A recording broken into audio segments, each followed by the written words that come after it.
Казанда гаилә мәчете мәдрәсәсе төзелешенә дип бер апа 100 мең сум акча китергән. Бәйрәм алды мөгъҗизасы димыны дин әһелләре. Бу апа кебек битараф булмаучылар ярдәме белән мәдрәсә биналары күзгә күренеп күтәрелә. Аны гыйнварда сала башлаганнар иделәр, ә менә кайчан ачылачаклары акча булу-булмаудан тора. Сез дә ярдәм итә аласыз, аеруча хәзер алда торган бәйрәм уңайыннан. Алла бирсә мәдрәсәгә моннан керү урыны булачак, шунда гардероб, монда вахталар булыр. Һәм шунда Алла бирсә укырбыз. Әлегә мәдрәсәнең түбәсе дә юк, электр шыбыклары да сузылмаган, суы да кермәгән. Аны төзергә 7 ай элек тотыналар. Хәзергә 2 катлы бинаның диварлары гына. Биредә барлык эшләр иганәчеләр акчасына алып барыла. Кай вакыт мөгъҗизага тиңнәре дә була икән. Күптән түгел олы яшьтәге ханым 100 мең сум акча китергән. Шул акчага кирпичләрен китергә, шул килеп шушы кирпичләрен кычаклый. Убә, бу минем җәннәт кирпичләрем дип шуңкыра Аллаһ разый булсын. Һәм шундый менә әбиләрдән, шундый кардәшләребездән, халкыбыздан, хәтта урысларда, башка милләт кешеләрдә ярдәм итәргә тырыша. Мәдрәсәнең 2 бинасы булачак, берсе 2 катлы, икенчесе 1. Бу артык зур бина мәчетне капламасын өчен эшләнә.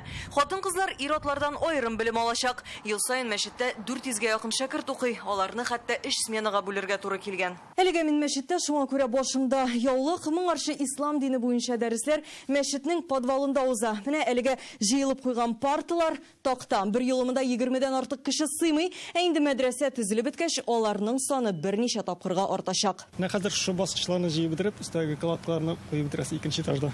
Төзелештә тоткарлыклар юк диләр монда. Ярдәм итүчеләр байтак, акчалата да, эш белән дә. Халык бик отзывчив дисәк тә була, чөнки кирпичне китереп китәләр, краннар да килә, Аллаһка шөкер, кеше физик яктан да килеп булышучылар бар. Суббот, теге шимбә көннәрендә субботиклар оештырабыз, өмәләр була. Мәдрәсә ишекләрен кайчан ачар төгәл билгеле түгел, әмма бу изге эштә һәркем ярдәм итә ала. Моның өчен экранда күрсәтелгән банк карталарына мәдрәсә сүзен язып акча җибәрү дә җитә. Яисә гаилә мәчетенә мөрәҗәгать итү сорала. Алия Хәйретдинова, Данил Филатов, Яңа Гасыр каналы. Мәчетләргә битлек, перчатка, шәхси намазлыксыз кертмәячәкләр бу җомгада мөселманнарның изге бәйрәме Корбанга итә. Ул коронавирус таралуга юл куймас өчен билгеле бер саклык чараларын күреп узачак. Намаз укыганда мөселманнар арасында 1,5 метр ара булырга тиеш. Шуңа мәчетләргә азрак кеше кертәчәкләр. Моннан тыш бәйрәм намазын мөмкин булганча ачык һавада оештырырга киңәш итәләр. Ә менә Корбан чалу тәртибенә килгәндә, аны махсус оештырылган урыннарда гына чалу булачак.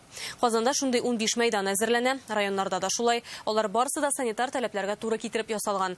Кайларда Корбан чалып булуны үзегез яшәгән тирәдәге мәчетләргә кереп тә сорарга мөмкин.